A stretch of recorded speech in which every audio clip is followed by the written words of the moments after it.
Bienvenidos a la Iglesia Palabra Viva. Nuestra misión es hacer discípulos por medio de la palabra, para que vivan y den la vida obedeciendo y enseñando la voluntad de Dios, que es Jesús. Lucas capítulo 11, versículo 1 al 13, vamos a leer unánime juntos. Aconteció que estaba Jesús orando en un lugar, y cuando terminó, uno de sus discípulos le dijo: Señor, enséñanos a orar, como también Juan enseñó a sus discípulos. Y les dijo: cuando oréis, decid: Padre nuestro que estás en los cielos, santificado sea tu nombre, venga tu reino, hágase tu voluntad como en el cielo, así también en la tierra. El pan nuestro de cada día, dánoslo hoy, y perdónanos nuestros pecados, porque también nosotros perdonamos a todos los que nos deben. Y no nos metas en tentación, mas líbranos del mal.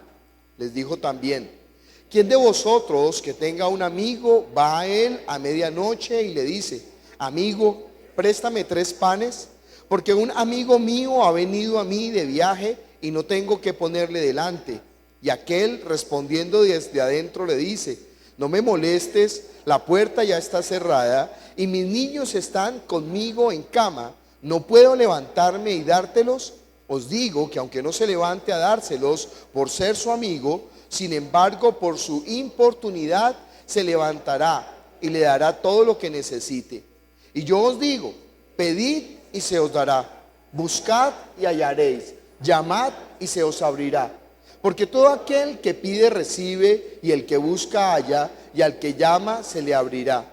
¿Qué padre de vosotros, si su hijo le pide pan, le dará una piedra? ¿O si pescado en lugar de pescado le dará una serpiente? ¿O si le pide un huevo le dará un escorpión? Pues si vosotros, siendo malos, sabéis dar buenas dádivas a vuestros hijos, ¿cuánto más vuestro Padre Celestial dará el Espíritu Santo a los que se lo pidan? Vamos a orar pidiendo a Dios que obre con su palabra sobre nuestro espíritu, para que la palabra cumpla el propósito para el cual el Señor la envió. El propósito es poder conocerle, poder tener la intimidad con Él, poder llamarle Padre nuestro con todo nuestro corazón. Oremos por nuestro espíritu. Padre Celestial, nosotros te damos gracias por tu palabra, que es la verdad, Jesús. Tu palabra es verdad, Señor. Y nosotros estamos hoy aquí reunidos, reconociendo, Padre, que si fuera por nosotros, hace tiempo habíamos sido destituidos, Señor. Porque nosotros, Señor, estamos llenos, Padre Celestial, de defectos, de fallas, Señor, de falencias, Señor, de pecados, Señor, de ignorancia, Padre Celestial, de necedad, Señor, de rebeldía. Pero, Padre, nosotros estamos aquí es por tu misericordia.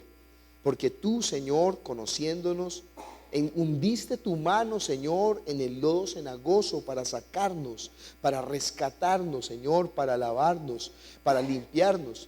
Y nosotros creemos lo que dice la Escritura, que el que comenzó la buena obra la perfeccionará hasta el día de Jesucristo. Por eso estamos aquí.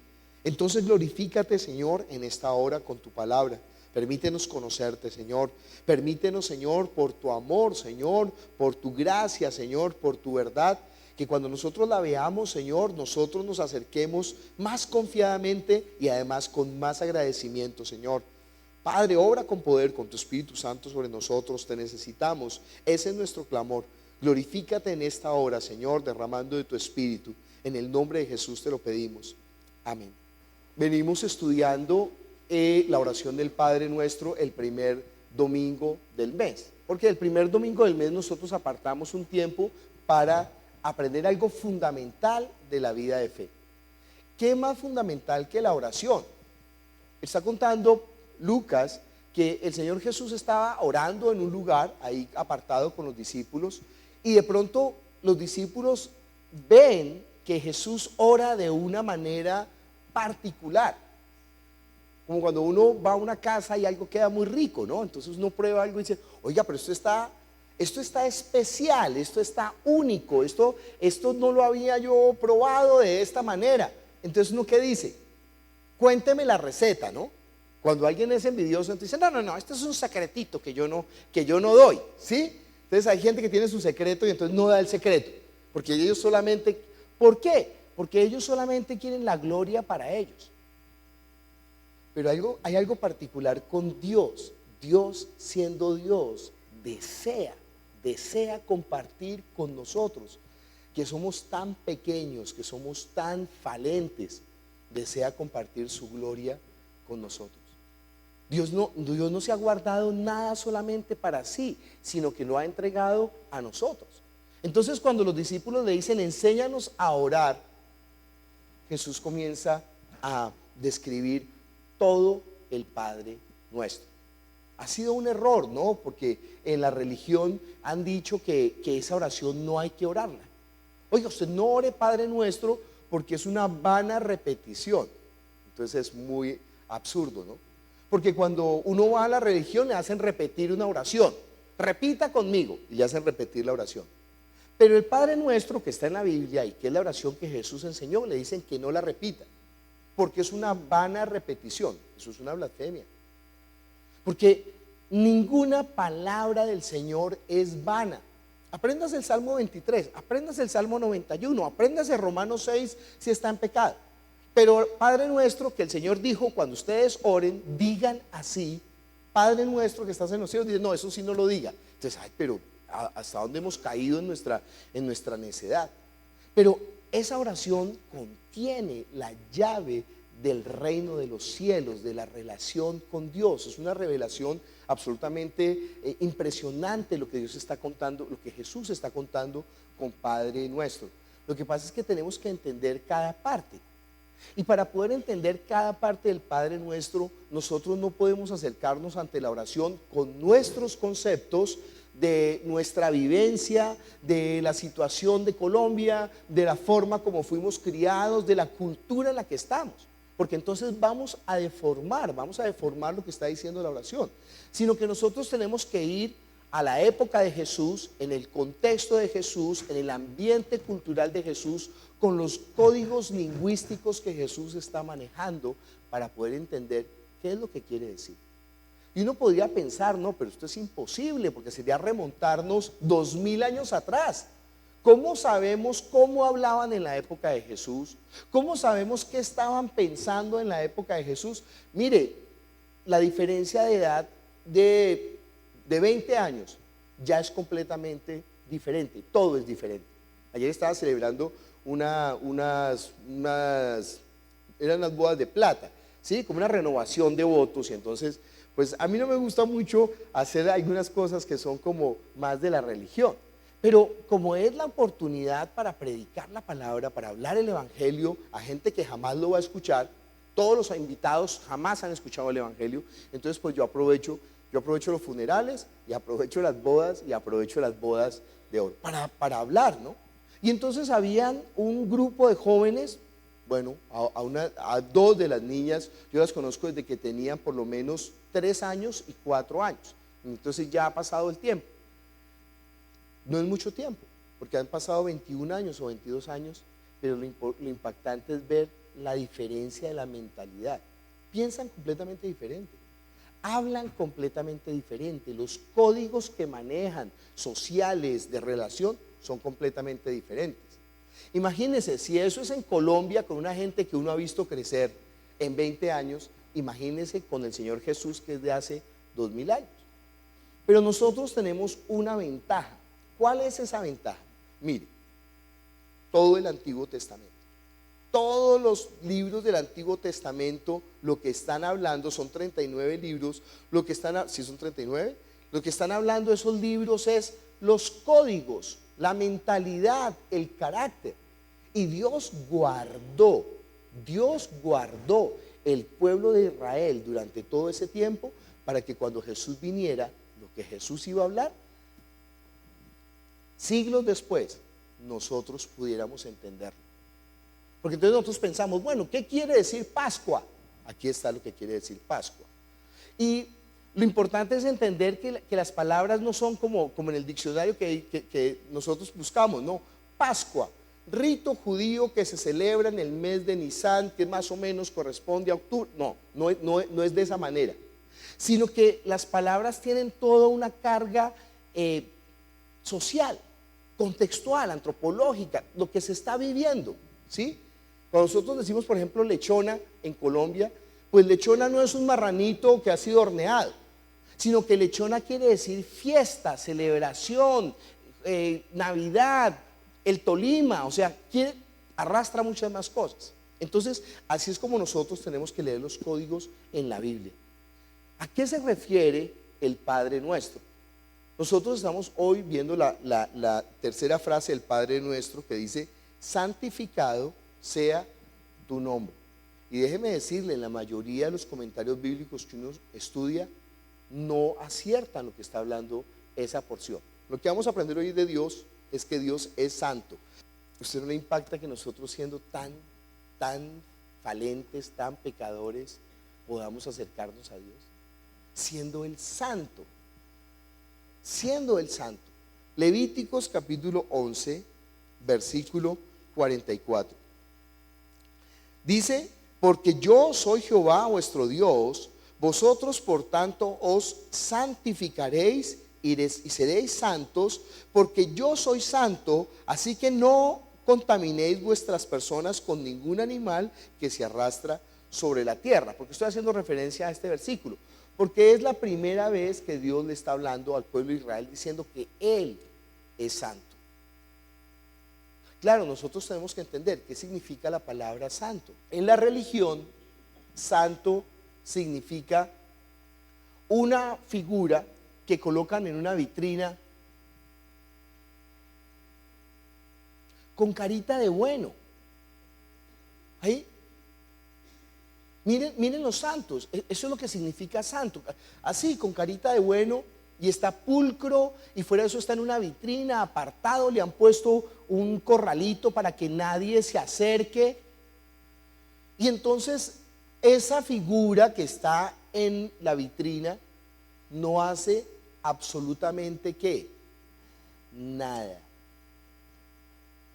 Y esa idea de la santidad fue la que llegó a nosotros hoy en día, pero no es lo que quiere decir la Biblia. No es lo que quiere decir santo. Cuando el niño es como medio tontico y se queda ahí sentado todo el tiempo y está peinado con gomina de lado y no hace nada, entonces dicen: ay, pero ese niño es un santo. No tiene nada que ver con la palabra.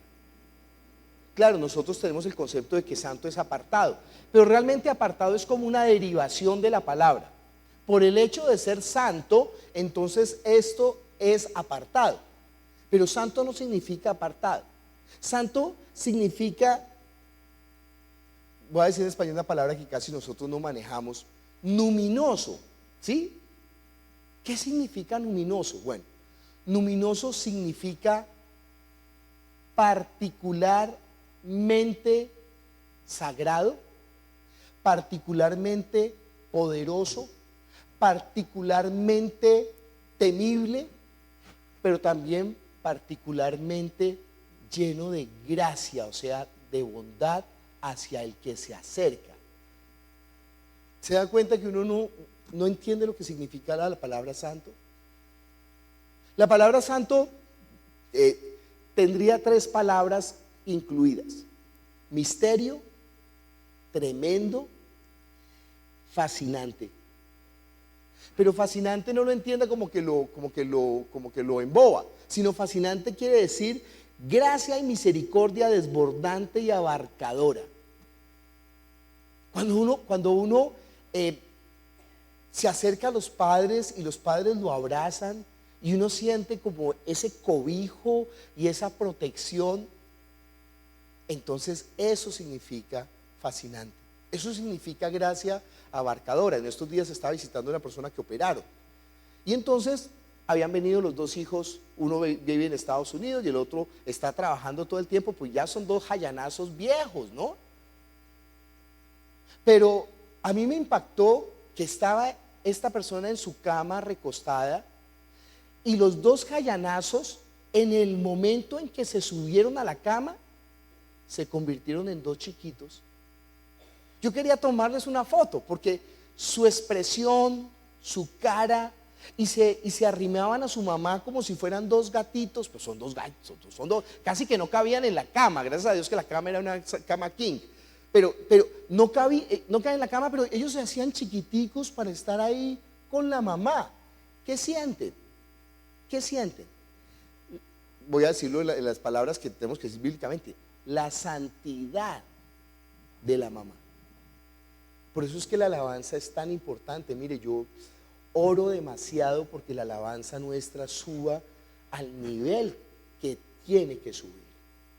Pero ese nivel no lo van a hacer los instrumentos, ese nivel no lo van a hacer el sistema de sonido. Tenemos el mejor sistema de sonido, para que sepa, los equipos, los mejores equipos, mejor dicho, pero eso no lo van a lograr los equipos, sino que lo van a lograr los corazones de las personas que ministran la alabanza en el momento en que ellos entiendan que no es un formalismo, sino que es el corazón realmente agradecido que le está expresando a Dios todo el amor, todo el agradecimiento, y además está entendiendo que nosotros realmente, por más de que nosotros fuéramos impecables, no podemos acercarnos a Dios si no es por su misericordia, si no es por su gracia. Por eso es que la palabra santo incluye eso.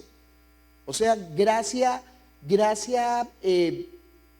desbordante y abarcadora. Misterio porque nosotros, lo que no se puede conocer, pero nosotros lo presentimos, ¿sí? Misterio es como cuando usted, no sé si alguna vez ha ido, la primera vez que vio el mar. Hay personas que nacieron aquí frente al mar, eso es una ventaja. Pero la primera vez que uno va al mar, entonces uno se baja del avión. Bueno, el avión empieza a volar y uno ve esa masa de agua y uno dice, oye, pero esta cosa tan impresionante. Y cuando se baja y se para frente al mar, uno siente como si el piso empezara a moverse, porque alcanza a sentir como el peso, la inmensidad de esa masa de agua tan imponente que está delante de uno moviéndose. Entonces uno se siente como embargado ante eso. No sé si usted siente eso cuando estamos en la alabanza. O sea, Dios absoluto y eterno, que permite acercarnos a Él confiadamente.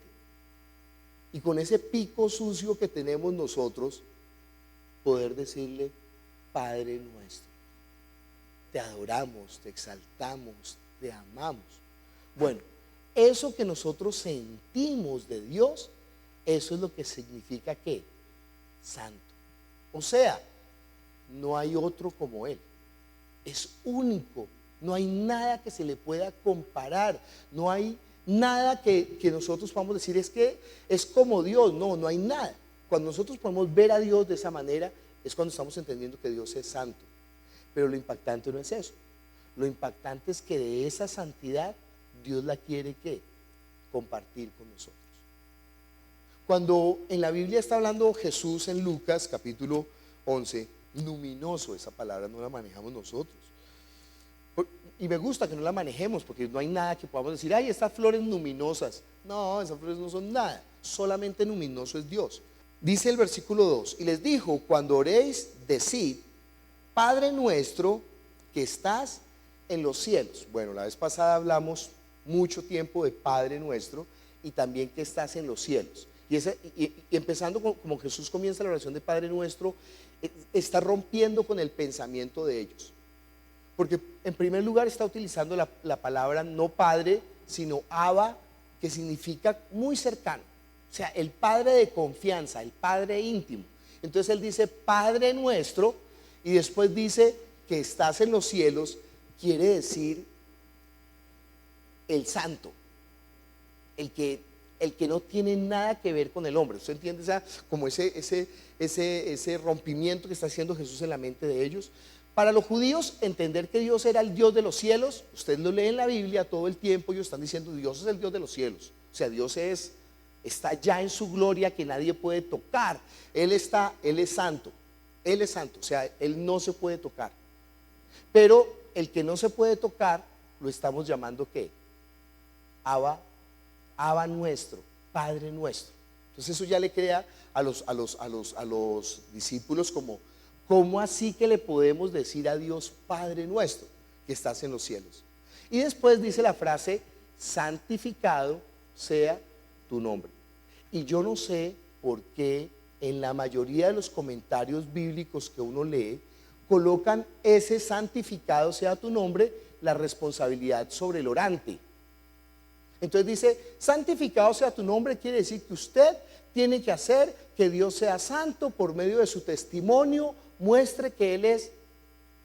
Pero no está diciendo eso, porque ¿sobre quién está colocando el orante la responsabilidad de santificar el nombre? Sobre Dios mismo. No está diciendo, Padre nuestro que estás en los cielos, nosotros santificamos tu nombre. No, nosotros no podemos santificar el nombre de Dios, sino que el que está orando le está diciendo, Padre nuestro que estás en los cielos, santificado sea tu nombre. O sea, tú santifica tu nombre. No sé si hay una versión aquí actual que tenga una buena traducción con respecto a eso. Hay una versión actual que podamos leer. ¿Quién se anima a leer una versión actual? Padre nuestro que estás en los cielos, santificado sea tu nombre. Nueva traducción viviente dice, Jesús dijo, deberían orar de la siguiente manera: Padre, que siempre sea santificado tu nombre, que tu reino venga pronto. Malísima traducción, porque está colocando la responsabilidad sobre la gente y no sobre Dios. Pero en el original está colocando la responsabilidad es en Dios. ¿De dónde saca Jesús ese código? O sea, como buscamos Padre nuestro en anteriores predicaciones en el Antiguo Testamento, como buscamos que estás en los cielos en el Antiguo Testamento, pues de la misma manera tenemos que buscar en el Antiguo Testamento, santificado sea tu nombre. Vamos a Ezequiel capítulo 36. No vaya a olvidar, ¿no? Entonces ahora en su Biblia, colóquele ahí en su concordancia personal. Tercera frase del Padre Nuestro, Ezequiel 36, asterisco. Primera frase, la primera frase era ¿qué? Isaías, ¿se olvidó? Isaías 60 y 58. ¿Sí? ¿Se acuerdan que dice la única vez que está diciendo Padre, Padre nuestro, tú eres nuestro Padre? Solamente está en Isaías. Ahora busque, coloque ahí Ezequiel capítulo 36. Vamos a leer Ezequiel 36 y vamos a ver todo el contexto para poder entender qué es lo que está diciendo el profeta cuando dice que Dios santificará su nombre. Dice, tú, hijo de hombre, profetiza a los montes de Israel y di, montes de Israel, oíd palabra de Jehová. Así ha dicho Jehová el Señor, por cuanto el enemigo dijo de vosotros, Ea, también las alturas eternas nos han sido dadas por heredad. Él está hablando a los enemigos de Israel. Y los enemigos de Israel, en este momento de Ezequiel, el pueblo ha sido llevado cautivo. El pueblo de Israel fue llevado cautivo. Entonces los enemigos de Israel están diciendo, mire, ¿dónde está el Dios de ellos? Nuestros dioses son mayores que los dioses de ellos, porque nosotros conquistamos su territorio, lo asolamos y no nos pasó nada. Quiere decir que si ellos adoraban al Dios del cielo, hasta el cielo es nuestro, hasta nosotros podemos dominar al Dios del cielo. Eso están diciendo ¿quiénes? Los enemigos de Israel que los llevaron cautivos y que no entienden que es que Dios lo permitió para disciplinar a su pueblo. Dice, profetiza por tanto y di, así ha dicho Jehová el Señor, por cuanto os asolaron y os tragaron de todas partes para que fueseis heredad de las otras naciones, y se os ha hecho caer en boca de habladores y ser el oprobio de los pueblos. Por tanto, montes de Israel, oíd palabra de Jehová el Señor. Así ha dicho Jehová el Señor a los montes y a los collados, a los arroyos y a los valles, a las ruinas y asolamientos, y a las ciudades desamparadas que fueron puestas por botín y escarnio de las otras naciones alrededor. Por eso, así ha dicho Jehová el Señor. He hablado, por cierto, en el fuego de mi celo contra las demás naciones y contra todo Edom, que se disputaron mi tierra con heredad, con alegría de todo corazón y con enconamiento de ánimo, para que sus expulsados fuesen presa suya. Fíjese cómo es Dios con el pueblo de Israel. Aunque ellos se han portado mal con Dios, y Dios, como un padre que ama al hijo, lo ha disciplinado, pero Dios tiene ira contra la correa que él ha usado para golpear a su hijo. ¿Por qué? Porque la correa se ha excedido, porque la correa se ha burlado, porque la correa se está alegrando y ha tenido enconamiento, o sea, se ha ensañado con el pueblo de Israel. Dice después, por tanto, profetiza sobre la tierra de Israel y di a los montes y a los collados y a los arroyos y valles, así ha dicho Jehová el Señor: he aquí en mi celo y en mi furor he hablado, por cuanto habéis llevado el oprobio de las naciones, por lo cual así ha dicho Jehová el Señor: yo he alzado mi mano, he jurado que las naciones que están a vuestro alrededor han de llevar su afrenta. Mas vosotros, oh montes de Israel, daréis vuestras ramas y llevaréis vuestro fruto para mi pueblo Israel, porque cerca están para venir. Porque he aquí, yo estoy por vosotros, y a vosotros me volveré, y seréis labrados y sembrados. Y haré multiplicar sobre vosotros hombres a toda la casa de Israel, toda ella, y las ciudades serán habitadas y edificadas las ruinas. En la oración de la madrugada nosotros leemos una porción de las Escrituras antes de ponernos a orar. Y estábamos leyendo Segunda de Crónicas. Y entonces en Segunda de Crónicas hay un rey malvado. Y el rey es un rey malvado, creo que es Ocosías. Y entonces es un rey malvado y hace maldad, y hace maldad, y hace maldad. Y entonces Dios le dice al rey: te voy a castigar durísimo. ¿Y sabe qué hace el rey? Se arrepiente. ¿Y sabe qué hace Dios? Lo perdona. Y uno queda como medio frustrado en la lectura, pues oiga, pero este rey tan malvado, ¿no? ¿Cómo es posible que, pero es que es malvado, pero cómo es posible que Dios perdona a este malvado porque se arrepintió? Inmediatamente el Espíritu Santo le dice a uno: viejo, ¿y usted es diferente? Todo el tiempo, dice la Biblia, he extendido mis manos a un pueblo contradictor y rebelde. Su misericordia es impresionante. Él es santo. Eso tiene que ver con la santidad. Porque no hay otro como Él. Nosotros nos cansamos, nosotros nos agotamos. Nosotros podemos ahí como de buena gente perdonar una vez y 2 veces, pero nosotros ya después, ay, no, eso deje que se pierda. Dios no. Dios no quiere la muerte del malvado. Y si el malvado se vuelve a Él, ¿qué va a hacer Dios? Va a ser amplio en perdonar. Dice después: multiplicaré sobre vosotros hombres y ganados, y serán multiplicados y crecerán, y os haré morar como solíais antiguamente, y os haré mayor bien que a vuestros principios, y sabréis que yo soy Jehová.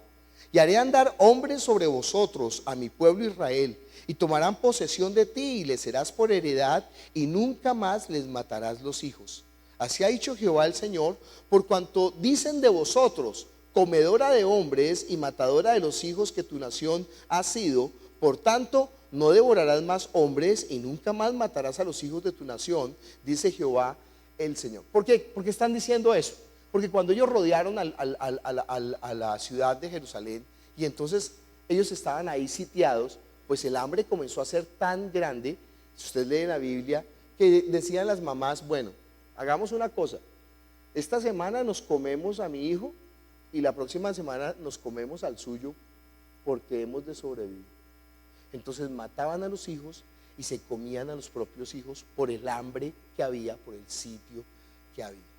Y claro, eso para las naciones de afuera fue pues terrible, ¿no? Decían: oiga, pero ese pueblo de Dios, mire lo que hace. Pero el Señor dice: ¿sabe qué? Nunca más va a volver a pasar eso. Y nunca más te haré oír injuria de naciones, ni más llevarás de pueblos, ni harás más morir a los hijos de tu nación, dice Jehová el Señor. Vino a mí palabra de Jehová diciendo: hijo de hombre, mientras la casa de Israel moraba en su tierra, la contaminó con sus caminos y con sus obras, como inmundicia de menstruosa fue su camino delante de mí.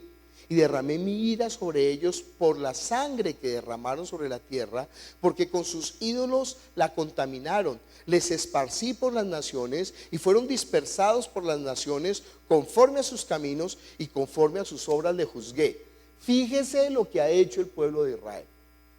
O sea, siendo el pueblo de Dios, se han portado de la peor manera. Y los pueblos que están alrededor han sido testigos de eso, y entonces están diciendo: bueno, ¿y dónde está el Dios de ellos? Esa expresión que dice al principio que estamos leyendo, ea, es una burla, es una Ahí como que, ¿dónde está el Dios de ellos? Dice después, y cuando llegaron a las naciones a donde fueron, profanaron mi santo nombre, diciéndose de ellos, estos son pueblo de Jehová y de la tierra de él han salido. ¿Quiénes están profanando el nombre de Dios? ¿El pueblo de Israel? No, las naciones a donde ellos han llegado. Porque por causa de la disciplina que Dios ha tenido que hacer con el pueblo de Israel, las naciones se están burlando del pueblo de Israel. Mire, hoy nos estamos gastando todo el tiempo en esta frase, porque yo quiero que usted entienda lo importante que es decir, santificado sea tu nombre. Que usted entienda el poder que hay en esa frase cuando nosotros estamos orándole a Dios de esa manera. ¿Entiende? El pueblo de Israel se ha portado mal, ha sido llevado cautivo y las naciones que están alrededor de ellos se están burlando del nombre de Dios porque ellos están siendo disciplinados. Dice, pero he tenido dolor al ver que mi santo nombre profanado por la casa de Israel entre las naciones a donde fueron. Por tanto, di a la casa de Israel, así ha dicho Jehová el Señor, no lo hago por vosotros, oh casa de Israel, sino por causa de mi santo nombre, el cual profanasteis vosotros entre las naciones a donde habéis llegado. ¿Se acuerda del Salmo 23? Yo estaba pensando si poner el Salmo 23 o el Salmo 25, porque en ambos se está hablando, bueno, y en otros salmos también lo habla. Dice, me guiará por sendas de justicia, ¿por qué? No por amor a mí, no se equivoque. No es por amor a nosotros, sino dice, me guiará por sendas de justicia por amor de su nombre. Y varias veces le va a decir eso al pueblo de Israel. ¿Sabe qué? Yo debería a ustedes destruirlos, pero como mi nombre está en medio de ustedes, yo me voy a glorificar y voy a mostrar que yo soy Dios santo, o sea, el Dios verdadero, el Dios único, el Dios de temor, el Dios de poder, pero también el Dios de ¿qué? De gracia.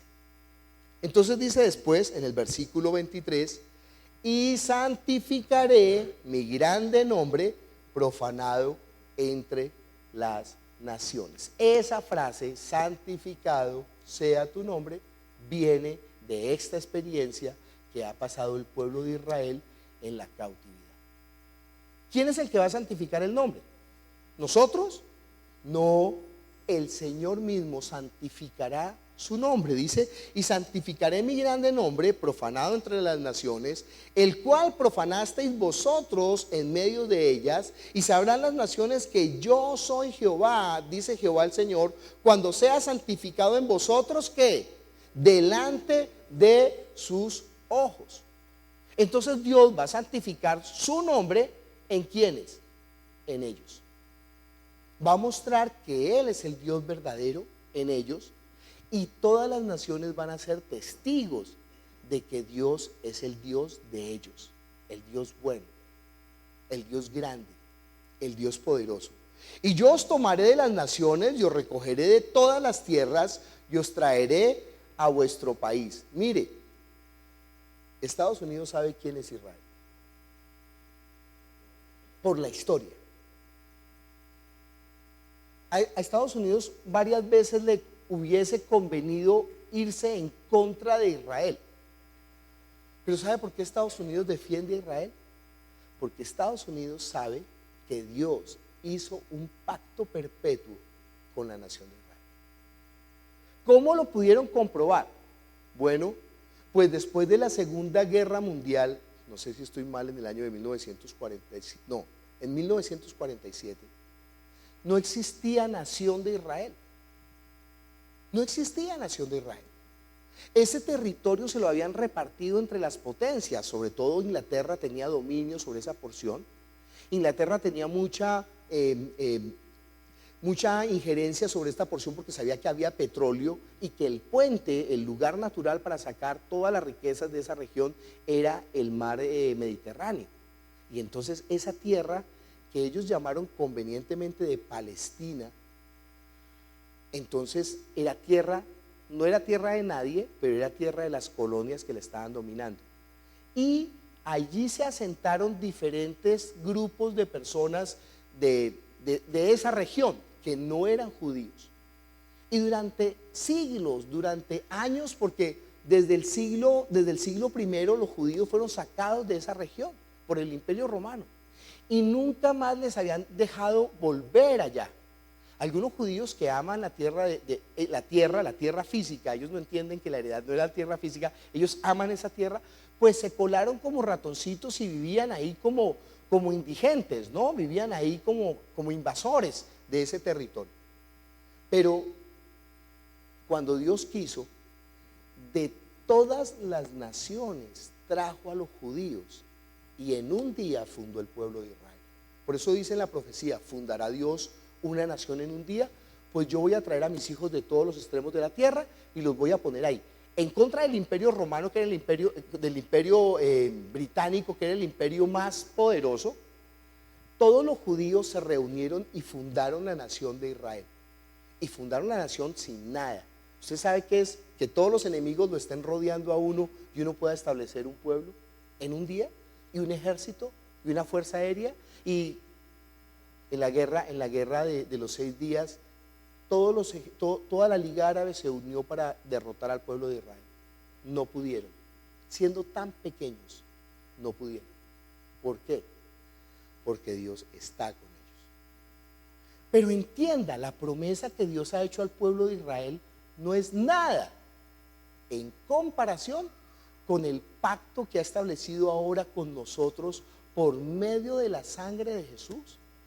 Por eso no se vaya a volver judío. Ay, no, yo me voy a volver judío porque Dios tiene el pacto con ellos. No, Él tiene el pacto con Moisés, con ellos. Pero nosotros tenemos el pacto que hoy vamos a celebrar por medio de la sangre de Jesús. Y ese es el pacto eterno.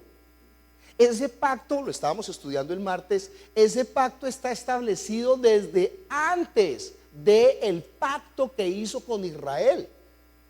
Los judíos están engañados porque ellos dicen, es que los cristianos abandonaron el pacto porque el cristianismo salió del judaísmo. Están engañados. Mire conmigo Gálatas. Yo no sé si a propósito se están engañando, pero están cometiendo un error muy grave. Yo iba a traer a un conferencista que tiene 5 doctorados. Él es judío, cabalista, y bueno, ha estudiado toda la cultura judía.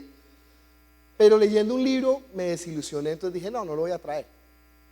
Porque me di cuenta que intencionalmente él está desviando la verdad.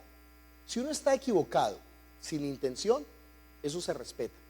Una persona que está engañada, sin intención, eso se respeta. Pero una persona que intencionalmente utiliza el engaño, eso es peligroso. Entonces, en mí, no sé si lo estoy juzgando livianamente, pero en mi juicio él está haciéndolo intencionalmente. Porque él declara eso, ¿no? El cristianismo no es cristianismo, el cristianismo nunca debió de existir. Lo que debía hacer es que nosotros todos deberíamos de ser amantes de la ley de los judíos, porque Jesús era un maestro judío y entonces hay que volvernos a ser judíos. Pero él se olvida, mire lo que está diciendo un maestro judío contemporáneo a Jesús, Pablo de Tarso, en Gálatas capítulo 3, versículo 15. Y entonces todos los doctorados que tiene este estudioso no pueden superar el conocimiento que tiene Pablo en el siglo I. Dice así: hermanos, hablo en términos humanos. Un pacto, aunque sea de hombre, una vez ratificado, nadie lo invalida ni le añade. Ahora bien, a Abraham fueron hechas las promesas y a su simiente. No dice ya las simientes como si hablase de muchos, sino como de uno. Y a tu simiente, la cual es ¿quién? Cristo. Ojo, entienda que Cristo no es un nombre. Cristo es un título que se le dio a la simiente, o sea, al Hijo de Dios, que iba a venir. Desde Adán está prometido. ¿Se acuerda que la simiente pondrá la cabeza sobre la serpiente? Y cuando le dijo a Noé, ¿tú has guardado la simiente? Y cuando está hablando con Abraham, le está haciendo la promesa. ¿A quién? A la simiente. No dice ya las simientes como si fueran muchos, sino está hablando de uno. ¿De quién? De Cristo. Entonces Cristo es antes de Moisés o después de Moisés. ¿Usted entiende que es antes? Y eso es lo que está explicando Pablo. Sigamos leyendo. Esto pues digo, el pacto previamente ratificado por Dios para con Cristo, la ley que vino 430 años después no lo abroga para invalidar la promesa, porque si la herencia es por la ley, ya no es por la promesa, pero Dios la concedió a Abraham mediante la promesa. La ley de Moisés vino ¿cuándo? 430 años después del pacto que Dios ha establecido con Abraham, de que por su casa vendrá ¿quién? Cristo. De modo que primero fueron, de modo que Abraham fue ¿qué? ¿Mosaico o cristiano? ¿Usted entiende lo que está diciendo Pablo? Que Abraham fue cristiano. Eso es un error de tiempo. No, lo está diciendo Pablo ahí. Porque no ve que la promesa del Cristo está dada ¿desde cuándo? Desde Adán. Adán fue cristiano porque Adán esperaba que viniera la simiente. Eva fue cristiana porque ella esperaba que viniera el Mesías. Noé fue cristiano. Abraham fue cristiano. Jacob fue cristiano. Israel, el padre de las tribus, era cristiano porque él estaba esperando ¿a quién? A la simiente. Ellos estaban esperando que se cumpliera el pacto. De modo que ¿quiénes fueron los que abandonaron la línea de la fe? Pues los judíos, que dijeron: nosotros no somos cristianos. ¿Y sabe cuándo dijeron eso los judíos? En el año 76 después de Cristo, porque como la iglesia había tomado tanta fuerza, dijo: ellos no son de nosotros. Y fuera de eso, el Mesías, o sea el Cristo del que habla la Biblia, no es una persona, sino que el Mesías, el Cristo, el siervo sufriente, somos nosotros, la nación de Israel, que hemos sufrido tanto. Año 76 después de Cristo. Pero la promesa del Mesías está dada 450 años ¿qué? Antes. Nosotros estábamos leyendo Ezequiel capítulo 36. Dice: y os tomaré de las naciones y os recogeré de todas las tierras y os traeré a vuestro país, esparciré sobre vosotros agua limpia y seréis limpiados de todas vuestras inmundicias y de todos vuestros ídolos os limpiaré. ¿Usted tiene problemas con los ídolos? Cuando estuvimos hablando de Judas, estuvimos hablando de los ídolos. Todos nosotros, entiéndalo, todos nosotros levantamos ídolos en nuestro corazón. ¿Quién nos puede limpiar? Nosotros no, Dios. Entonces acérquese a Dios. Cuando una persona viene a usted y le dice: mire, es que yo no puedo ser cristiano porque yo soy lo que sea, ladrón, o yo soy drogadicto, o yo no puedo ser cristiano porque yo amo mucho el dinero, o yo no puedo. Usted no se ponga a decirle: no, tiene que dejar de amar el dinero. No, dígale: ¿sabe qué? Mire, ese no es el problema. Acérquese a Jesús, conózcalo, que cuando usted lo conozca, ese amor va a ser tan grande que usted va a ser capaz de dejar ¿qué? Todas las cosas por Él.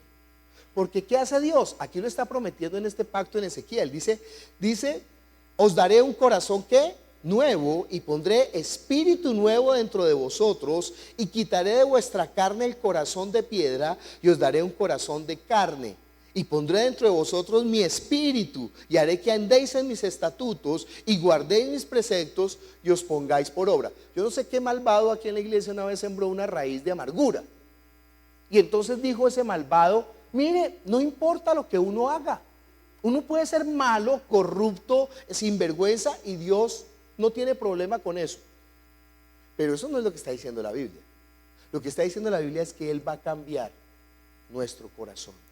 Y lo que antes nosotros no podíamos hacer por la ley, ahora lo vamos a poder hacer. ¿Por qué? Por el Espíritu.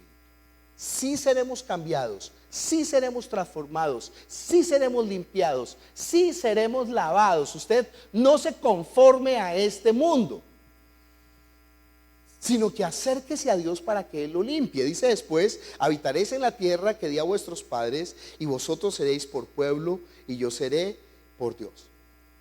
Ese es el pacto en su sangre. Y ese es el pacto que nosotros hoy vamos a celebrar. Cuando nosotros entonces le estamos diciendo a Dios: santificado sea tu nombre, o santifica tu nombre, nosotros estamos pidiendo: Señor, a pesar de nuestra debilidad, a pesar de nuestras falencias, Señor, muestra que tú eres nuestro Dios, glorifícate en nuestra vida. No nos dejes, no nos desampares, no quites tu mano de nosotros. Sácanos de la esclavitud. O mejor, lea el Salmo 25 que leímos hoy. Vamos a tomar la Santa Cena recordando la obra que Dios está haciendo en nosotros. ¿Qué está haciendo en nosotros? Está santificando su nombre. Y no porque nosotros seamos los mejores, sino porque Él es Dios, por amor a su nombre. Vamos a orar. Padre Celestial, nosotros te damos gracias por tu palabra, que es la verdad. Tu palabra es verdad. Y nosotros estamos aquí reunidos en tu nombre, Señor. Santifica tu nombre. Padre, muestra que tú eres nuestro Dios, muestra que tú eres nuestro Salvador, muestra que tú eres nuestro Señor, muestra que a pesar de todas nuestras maldades, Señor, por el pacto que tú hiciste en tu sangre, Señor, tú nos levantarás, tú, Señor, perfeccionarás la obra que comenzaste, Señor. Tú eres paciente para con nosotros, Señor. Tú una y otra vez, Señor, nos llamarás de nuevo a ti, Señor. Nos limpiarás, nos recogerás, Padre Celestial, nos restituirás, Señor. Tú no viniste a apagar el pábilo que humea, Señor, sino que de nuevo encenderás la llama, Señor. Sí, yo sé que has tenido que disciplinarnos, yo sé que has tenido que corregirnos, Padre, pero es en tu justicia y en tu amor. Padre, santifica tu nombre. Gracias te damos en el nombre de Jesús. Estoy dando gracias allí por ese pacto nuevo en la sangre de Jesús.